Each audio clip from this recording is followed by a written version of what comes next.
Use of your road position. This is you positioning your car when you're in a restricted area. Now, when you drive down the road, and this is a good example of that, when you're in a tight area, you don't drive close to the left-hand side, because what are you telling people if you are squeezing up on the left-hand side? A car is coming down the road and he sees you all the way against the left-hand side.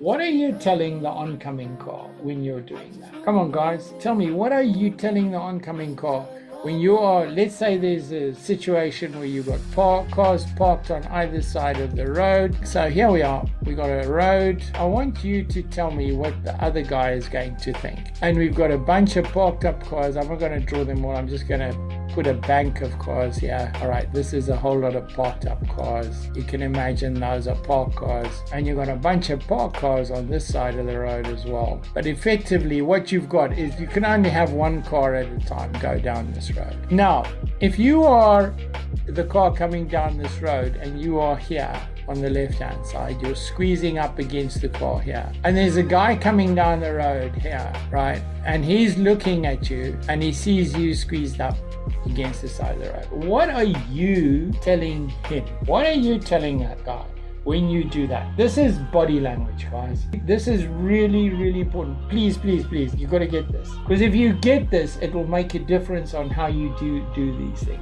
Okay, guys, so yes, so what's happened here is you've got a situation where this guy, by his car's body position, is inviting this car in. So the alternative, this is wrong. This is a big no-no. And I often see where you're driving along with a student down the road and they suddenly see a car coming and they move over to the left-hand side like this. And you just think to yourself, why are you doing that? There's no space for that other car to come in, yeah?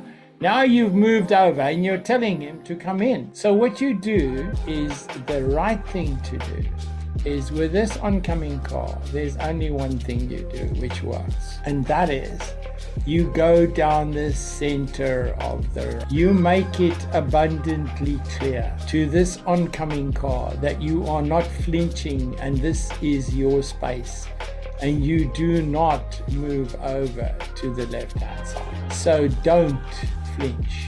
Do not flinch. No flinching. And you know, it sounds counterintuitive. I know it does, and honestly, when you're a new driver, it does sound counterintuitive, but it really, really is important that you remember that. So what I call the tunnel, if you have the space to drive down and the space in your mind is marginal or not enough, you simply use the center of the space, very clearly telling the oncoming car you are in that space. Now, the other side of this as well is, when you're moving into this position, you need to give the right language and signals to the other car. Always, always. Doesn't matter which side of the car the parks are on, you always, if that other car doesn't give you a clear indication they're pulling over for you, doesn't matter who's got the right of way, forget all that stuff. Your first option is always to pull over. Make it clear to that guy he can come through. If you're driving up and you haven't pulled over yet and he pulls over, then get into the center of that space. Yeah, guys, get that in your mind. Don't flinch. Use the center of the road, because he's not going to come in there if you are very clear that that is the space you are occupying. But if you flinch, you are inviting him in there, and then what happens is he's going to get to 2 meters from you, he's going to stop and you're going to stop, and now one of you has to reverse, and you've created the problem, and that's it, end of your test. Because in the test, you first of all have to make sure that before you go into a space, that space is clear for you. But if you do use that restricted space, don't go close to the cars on the left. Stay in the middle of that space to tell everybody you are occupying that space.